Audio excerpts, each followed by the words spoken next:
बाप का, दादा का, भाई का, सबका बदला लेगा तेरा Faizal.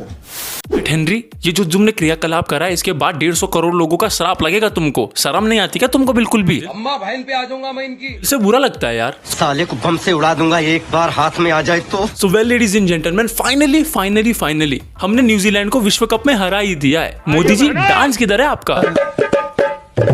What a song, baby song by Normax, sound teacher Max. Yo yo.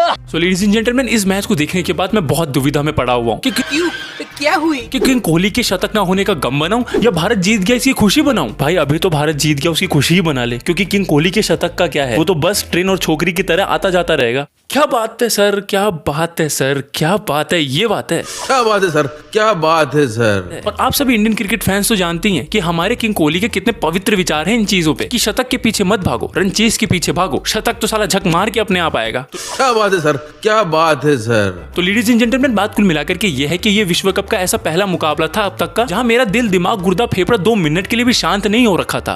बस हवा निकल गई। साला चौका जाए तो प्रॉब्लम, छक्के के लिए गेंद हवा में जाए तो प्रॉब्लम, विकेट चला जाए तो प्रॉब्लम। सच बताऊं तो ऐसा लग रहा था कि इससे बढ़िया तो क्रश के आई लव यू बोलने का वेट ही कर लेता हूं। रिजल्ट तो पता है एटलीस्ट कि ना ही होगा। सो वेल, जो का जो की बहुत हो गई। अब आते हैं इस मैच के हाईलाइट पे। ये इंडिया वर्सेस न्यूजीलैंड का मैच बहुत ही ज्यादा एंटीसिपेटेड मैच था। हर इंडियन क्रिकेट फैन इसी मैच का वेट कर रहा था, क्योंकि इसी मैच ने हर इंडियन क्रिकेट फैन के गोटी मुंह में दे रखे थे। जहां इंडिया ने पहले टॉस जीत करके गेंदबाजी का फैसला किया, और ये फैसला बहुत ही ज्यादा सही साबित होता है। जहां न्यूजीलैंड के 19 रन पे 2 विकेट समेट दिए थे हमने, लेकिन उसके बाद जो रचिन और मिचेल के बीच में पार्टनरशिप होती है, इसने हर इंडियन क्रिकेट फैन के प्राण सूखा करके हाथ में दे दिए और दिल गोटी गुर्दे मुंह में फेंक दिए। आपने सबसे पहले घबराना नहीं है। वो तो हमारी टीम ने ना इनको भी जल्दी से नमेट देना था, लेकिन हमारी पता नहीं फील्डिंग यूनिट को किस खसमानु खाने की नजर लग गई। लड्डू लड्डू से कैच नहीं लपके गए हमसे इस मैच के अंदर। तो बाबर भाई, आपके हालचाल सब ठीक ठाक ना? हाँ, तो मैं बात कर रहा था हमारी इंडियन फील्डिंग यूनिट के ऊपर, जहां हमारे इंडियन फील्डिंग यूनिट के प्लेयर छोटी छोटी टीमों के प्लेयर्स के कैच तो सुपरमैन गुरुत्वाकर्षण को चुनौती देकर भी लपक लेते थे, लेकिन पता नहीं आज हमारे फील्डर्स के साथ में क्या ट्रेजेडी हो गई कि लप्पू लप्पू से कैच नहीं लपके गए हमसे। क्यों बाबर भाई, सब ठीक ना?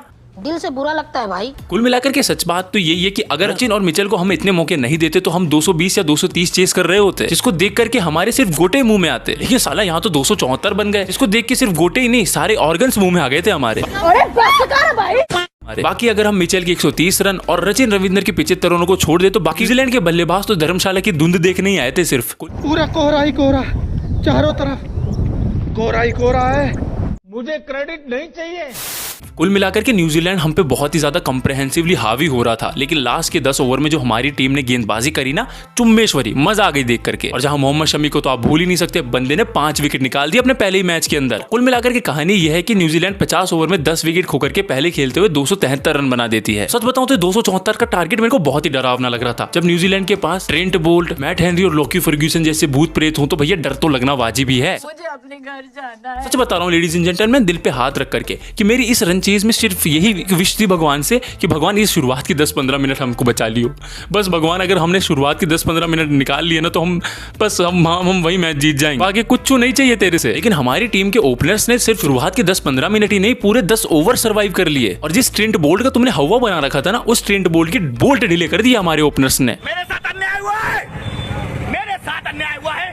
तुम लोगों ने दरअसल मुझे गेल चोद समझ लिया था।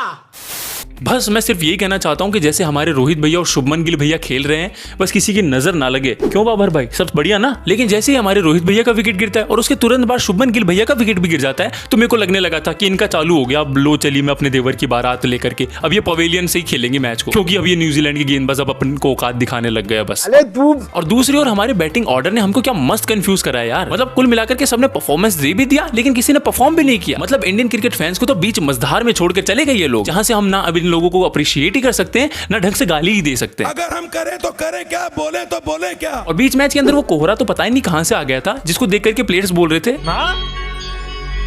मुझे कुछ दिखाई नहीं दे रहा माँ। A few moments later.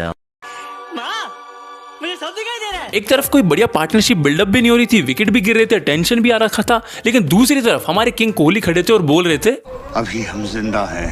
मतलब किंग कोहली सर आपके चरण कहाँ है? मुझे आपके चरण देखने हैं। सच बताऊं तो लेडीज एंड जेंटलमैन, मेरे को अब तो यहाँ तक लगने लगा है हनुमान जी के संकट मोचक अवतार किंग कोहली है साक्षात हमारे लिए। जहाँ मैटर बड़े बड़े होते हैं वहाँ संकट मोचक किंग कोहली खड़े होते हैं, और दूसरी ओर हमारे सर जडेजा है। इनकी तो कोई व्यक्तिगत दुश्मनी लगती है मेरे को न्यूजीलैंड से। मतलब न्यूजीलैंड सामने हो और हमारे सर जडेजा परफॉर्म नहीं करे, ऐसा हो सकता है क्या?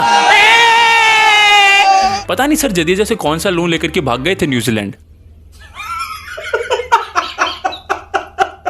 कुल मिलाकर के भारत ने इस मुकाबले को 2 ओवर पहले रहते ही 4 विकेट से जीत लिया। किंग कोहली की वो 95 रनों की साक्षात संकट मोचक बन करके आई इनिंग को कोई नहीं भूल सकता। शतक नहीं हुआ पता है हमको, लेकिन शतक मैटर नहीं करता, जीत मैटर करती है। जीत गए हैं हम। तो बस लेडीज एंड जेंटलमैन, आज के शो में इतना ही। आपका बहुमूल्य समय देने के लिए बहुत बहुत धन्यवाद।